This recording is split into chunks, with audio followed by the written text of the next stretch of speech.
Dans les années 60, la CIA a financé des expériences sur des patients en psychiatrie ici, à Montréal. Plusieurs victimes ont été indemnisées. On croyait cette histoire terminée, mais en voici un nouveau chapitre.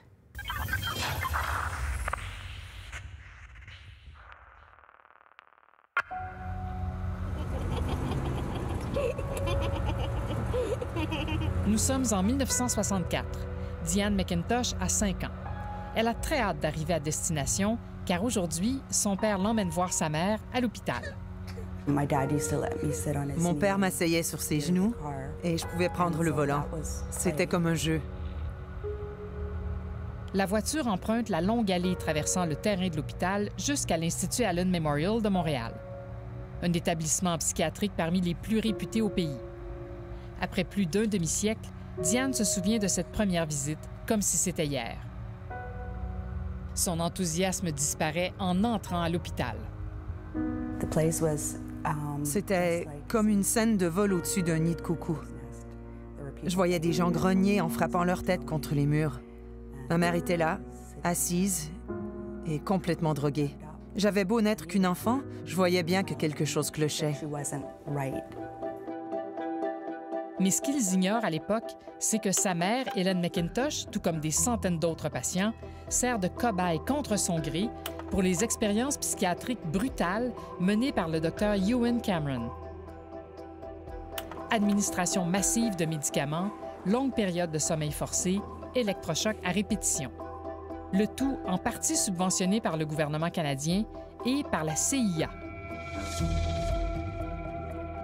Charles Tani est admis à l'Institut Allen Memorial en janvier 1957. Il souffre de violentes douleurs au visage. Le docteur Cameron y voit la manifestation d'un trouble anxieux qu'il va traiter à l'aide d'électrochocs et de sommeil provoqué jusqu'à 50 jours. La vie de M. Tani va basculer. C'est divisé en deux. Avant son traitement à l'hôpital, puis après parce qu'il n'était pas la même personne. De tout. Au lieu d'un traitement, M. Tani a été, malgré lui, soumis à une série d'expériences visant à effacer sa mémoire pour mieux la reconstruire. MK Ultra est un projet sur le lavage de cerveau mis sur pied par la CIA au tout début de la guerre froide. Durant la guerre de Corée, des soldats canadiens et américains rapatriés se mettent à prendre parti pour l'ennemi communiste. Les Américains croient que les Soviétiques et les Chinois ont inventé une façon efficace de laver les cerveaux. La CIA veut découvrir leur procédé. L'ex-agent de la CIA, John Gittinger, le confirmait au Fifth Estate dès 1980. Le mandat était large. On nous demandait de développer tout genre de procédés, qu'ils soient chimiques, psychologiques ou autres, pouvant permettre d'influencer le comportement des êtres humains. La CIA sait qu'il y a un risque politique à mener directement ce genre de recherche. Elle finance donc une société écran qu'elle nomme Society for the Investigation of Human Ecology, société hébergée par une université américaine. La CIA s'intéresse aux travaux du Dr. Ewen Cameron, cofondateur de l'Association mondiale de psychiatrie. Il est aussi directeur de l'Institut Allen Memorial. Le Dr. Cameron ne fait pas l'unanimité auprès de ses collègues de travail. C'était un homme autoritaire, impitoyable, assoiffé de pouvoir, stressé, colérique. And it is his mind, no less, which may destroy mankind. De 1957 à 1962, le Dr. Cameron obtient du financement de la société Écran soutenue par la CIA. Il reçoit aussi des subventions du gouvernement canadien.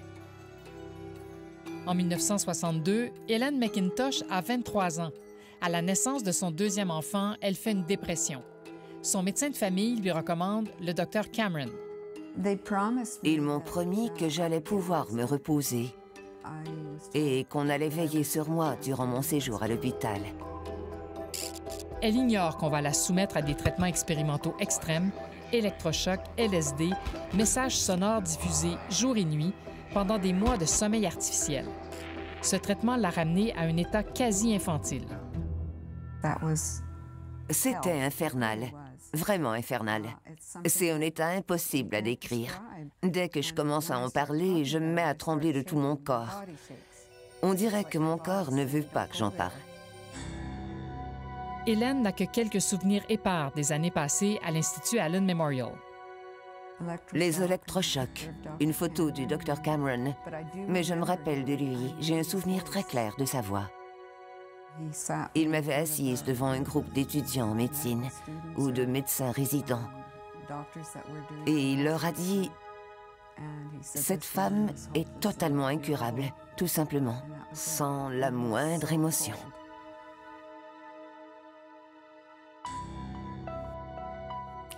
Je me souviens des moments où il la laissait sortir.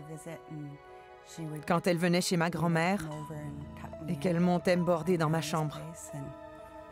Une fois qu'elle était partie, grand-maman venait me souhaiter bonne nuit. Et je lui disais, ne bouge pas les couvertures, n'y touche pas. Maman les a laissées comme ça. Et toute la nuit, j'essayais de dormir sans déplacer mes couvertures. Hélène McIntosh a passé 2 ans à l'Institut Allen Memorial. Ses souvenirs lui ont été volés, comme des données effacées d'un ordinateur. That's you. Yeah. Look how dark my hair is. Aujourd'hui, Hélène vit en Colombie-Britannique. L'album de photos de famille est très souvent une énigme pour elle. There's Carolyn. So they're not in order. That's me. That's you, of course. Mère et fille ont toutes les deux souffert de ces expériences sur le lavage de cerveau, et elles sont loin d'être les seules. Des victimes ont franchi ces portes par centaines durant les années 50 et 60. Chacune traîne une histoire d'horreur, comme celle qu'Alan Tanney et sa famille découvrent des années plus tard dans le dossier médical de leur père. Le Dr Cameron était très nerveux parce qu'après peut-être 3 ou 4 semaines, il a trouvé que mon père a demandé de voir ma mère. Puis, première chose, il ne laisse pas. Deuxième chose, qu'est-ce qu'il a fait? Il a augmenté l'électrochoc. La méthode du Dr Cameron, appelée déstructuration, vise à effacer la mémoire du patient pour mieux la reconstruire. Dans les notes de Dr Cameron, il a dormi à son 50e jour. Il y a eu 29 sessions d'électrochoc. 21 étaient Page Russell. La thérapie Page Russell, du nom de ses inventeurs, consiste en une série d'électrochocs de 20 à 40 fois plus puissants que ceux utilisés dans les traitements à l'époque. Après quelques semaines, le père d'Alan Tanney est réduit à un état infantile jusqu'à devenir incontinent. Monsieur Tanney ne sait pas où il est. Souvent, il est heureux et comme un enfant. Ça, c'est difficile pour moi en français. Qu'est-ce que c'est en Probably taken as far as we can hope to take him. Et on est allé avec cette patiente le plus qu'on peut. C'était une chose qu'il a faite pour le CIA, pas un programme de traitement de douleur dans la face. Au retour, le gouvernement canadien se fait rattraper par cette histoire.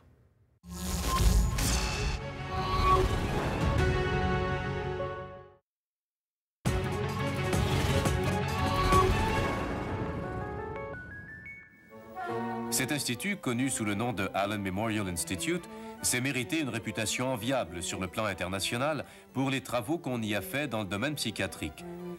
Jusqu'en 1977, l'Institut Allen Memorial fait figure d'avant-garde en psychiatrie, jusqu'à ce qu'un article du New York Times révèle l'existence du programme secret de la CIA, le MK-Ultra. On y apprend qu'à la fin des années 50, la CIA a financé des expériences de lavage de cerveau dans de nombreux établissements américains, mais aussi à l'Institut Allen Memorial, l'aile psychiatrique de l'hôpital Royal Victoria. I'm Adrienne Clarkson. Tonight we report on a secret CIA research project carried out in Montreal. Mais ce qui s'était passé derrière ces murs restera secret jusqu'à ce que l'émission Fifth Estate de la CBC et d'autres médias révèle l'affaire en 1980. The Fifth Estate. Ils m'ont gardé endormi pendant 23 jours. Je dormais et ils me bombardaient d'électrochocs. Le public découvre avec stupeur les expériences subies par les patients. On m'a fait toutes sortes de tests. On m'a donné certains médicaments, jusqu'à 40 pilules par jour. Ensuite, on m'a donné des électrochocs. Pourquoi? Donc, j'avais peur, une peur épouvantable. Et puis, pourquoi? Mais vous acceptiez quand même de subir ces électrochocs? J'étais très réticente. Le Dr Cameron était le meilleur en Amérique du Nord. Alors, on avait une confiance inouïe en lui. Le souvenir du Dr Cameron n'est pas le même pour tous. Gina Blasbalg a été admise à l'Institut Allen Memorial à l'âge de 15 ans, mais n'a pas reçu d'électrochoc, ce qui explique peut-être qu'elle se rappelle des réactions des patients à l'endroit du Dr Cameron. Certains étaient trop atteints pour réagir, mais ceux qui le pouvaient encore étaient terrifiés. On était tous terrifiés quand il arrivait. On ne voulait pas qu'il s'approche de nous. Aucun patient ne voulait se retrouver près du Dr Cameron. Les révélations sur les expériences du Dr Cameron mènent à une poursuite intentée par 9 des victimes contre la CIA, dont Mme Huard. Les patients disent qu'on les a soumis à leur insu à des recherches douteuses au plan médical et même illégales. Mais les chances de succès semblaient improbables pour Velma Orlico, une des plaignantes. J'y repensais en rentrant chez moi et je me disais parfois, « Tu penses vraiment gagner contre la CIA? Mais pour qui tu te prends? La CIA est bien trop puissante. » Pourtant, à la fin des années 80, la CIA conclut une entente avec les patients canadiens qui reçoivent 90 000 $ chacun, une victoire morale. Puis, le gouvernement canadien annonce un programme de dédommagement en 1992.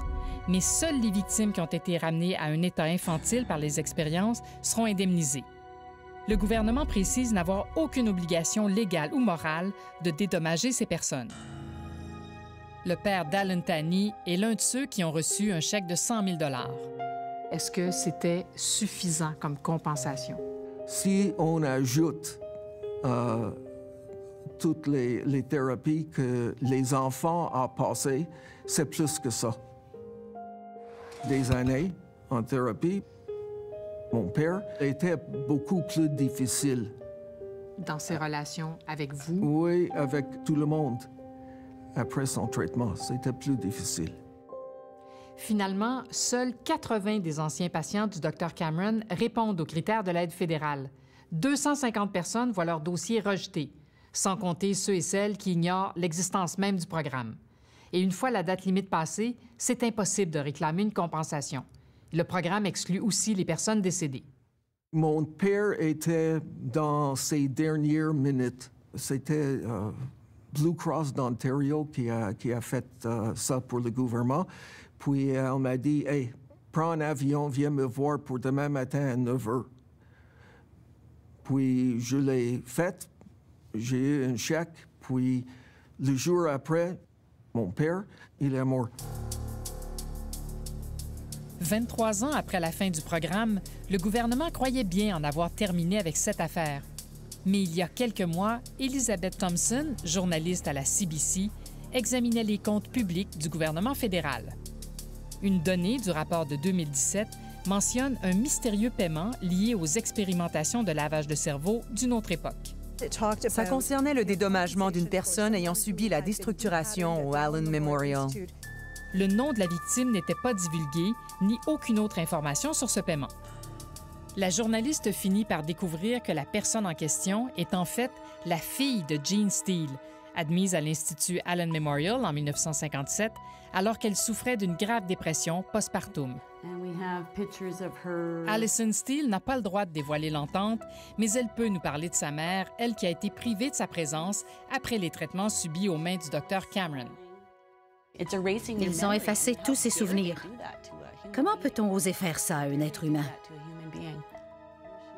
Selon Alison, à son retour de l'hôpital, sa mère était absente sur le plan émotif autant qu'intellectuel. Sa relation avec son mari et ses enfants n'a plus jamais été la même. En 1993, le gouvernement a rejeté la demande du père d'Allison. Il n'a pas réussi à obtenir le dossier médical prouvant que sa femme avait été victime de traitements abusifs à l'hôpital. Durant des décennies, la famille d'Allison a tenté sans succès d'obtenir un dédommagement. Je garde un gros dossier. Toute la correspondance de mon père avec le gouvernement. Il y décrit clairement tous les traitements et toutes les choses qu'on avait fait subir à ma mère. Mais il nous manquait le dossier principal.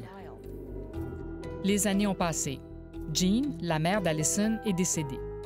Puis, à 93 ans, son père meurt, sans avoir réussi à convaincre le gouvernement de donner gain de cause aux victimes comme sa femme, Jean.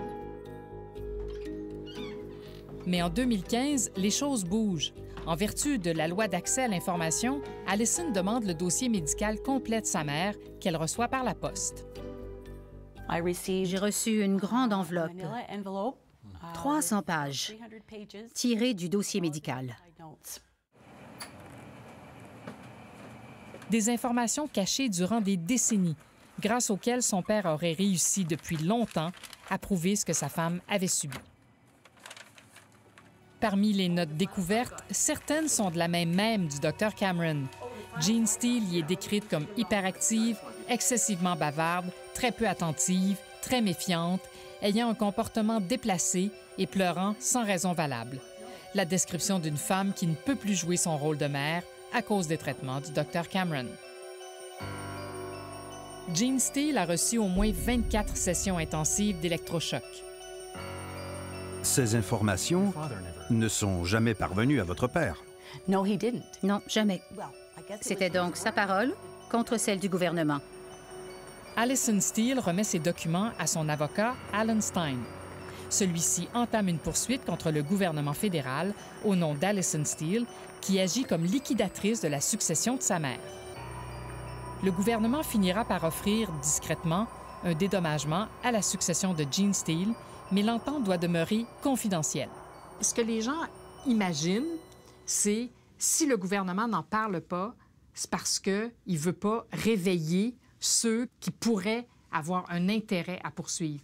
Est-ce que c'est pour ça qu'on fait une entente confidentielle? Exactement. Le Fifth Estate a diffusé l'histoire de Mme Steele en décembre dernier et son avocat a reçu plusieurs appels provenant d'enfants des victimes du Dr Cameron. Des personnes qui m'ont dit « Est-ce qu'on peut intenter une action, nous, pour les dommages qu'on a subis après le traitement de ma mère ou de mon père? » Et qu'est-ce que c'est votre réponse? C'est pas facile, pas facile. Il y a une possibilité, mais il y a aussi une question de prescription. Au civil, il y a une prescription? 3 ans. 3 ans à partir du moment où on prend connaissance? Exactement. Alors, comment on explique que Mme Steele ait réussi, elle, à obtenir une compensation? Parce que sa mère a fait la requête pour être compensée pendant la période où on peut faire ça. Combien de familles sont dans la même situation que Mme Steele parmi les 250 patients qui ont vu leur dossier rejeté dans les années 90? Difficile à dire. Le gouvernement actuel va peut-être réaliser et reconnaître les gestes posés par le gouvernement de l'époque. Il y a peut-être de l'espoir qu'ils reconnaissent au moins ce qu'ont vécu ces victimes. Pour les victimes qui ont reçu cette compensation, ce n'est pas qu'une question d'argent. J'ai reçu le dédommagement, mais l'important, ça n'a pas été l'argent à mes yeux. L'important, c'était qu'on me confirmait que je n'étais pas complètement folle. C'est ce qu'on m'avait fait subir, qui me faisait faire des choses bizarres, mais que j'étais saine d'esprit en arrivant là-bas.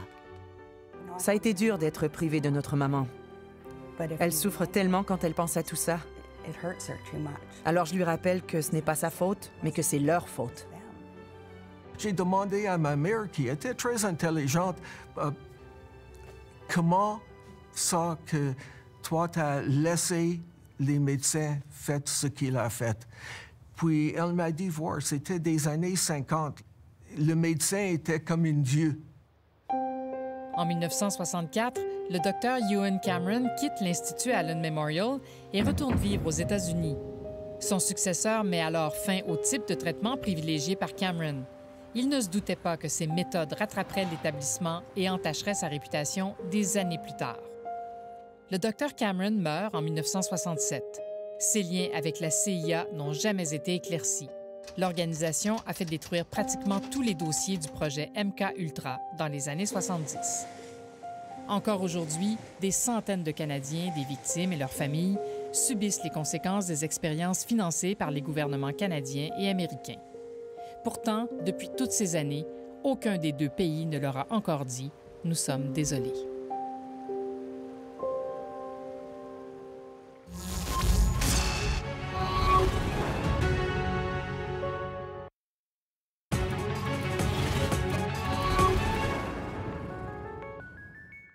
Au nom de toute l'équipe, on espère que vous avez apprécié les reportages de ce soir. Et puisque c'est la dernière de la saison, on veut justement remercier cette équipe, tous les journalistes, tous les réalisateurs qui nous permettent de vous présenter une émission exceptionnelle et bien entendu, l'équipe de production.